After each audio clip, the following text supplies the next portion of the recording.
দেখুন, আমাদের গোটা পশ্চিমবঙ্গ রাজ্যে 2208টা পোলিং স্টেশনে কোনো আনকালেক্টেড ফর্ম নেই। ভাবুন, বিস্ময়কর এই সংখ্যাটা। অর্থাৎ 2208টা পোলিং স্টেশনে 5টা ক্যাটেগরির একজনও নেই।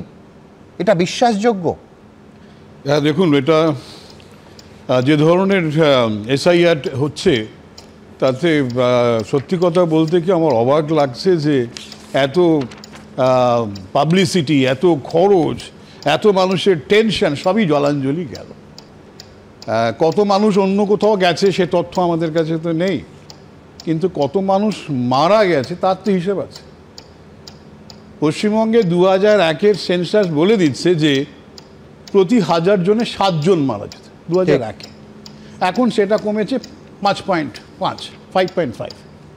আবার যত বয়স বাড়ে তত কিন্তু মানুষের মৃত্যুর হার বেশি। আপনি যদি দেখেন যে 60+ যাদের এজের 60 গ্রুপে যাদের এজ, প্রতি 1000 জনে 25 জন মারা যায়। একটা ছোট্ট ডেটা দিই, 2002 সালের শেষ এসআইআরে পশ্চিমবঙ্গে খসড়া ভোটার তালিকায় 69 লাখ নাম বাদ গেছিল, তার মধ্যে 50 লাখ ছিল মৃত ভোটার।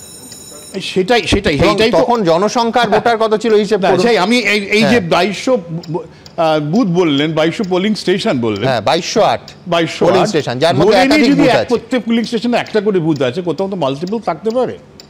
এখন এই 2200 যদি হয়, তাকে যদি 1200 দিয়ে যদি গুণ করা যায় এবং তার যদি 5.5% নেওয়া হয়, তাহলে গিয়ে দাঁড়াচ্ছে 1.5 লাখ। 1.5 লাখ লোক এই পোলিং বুথে যদি একটা করে থাকে, কিন্তু মৃত হওয়ার কথা যখন দেখা যাচ্ছে 0, তার মানে বোঝা যাচ্ছে যে এসআইআর হয়নি। এসআইআর যেটা স্পেশাল ইন্টেন্সিভ রিভিশনের কথা বলা হয়েছিল, সেটা নাইদার রিভিশন নর স্পেশাল।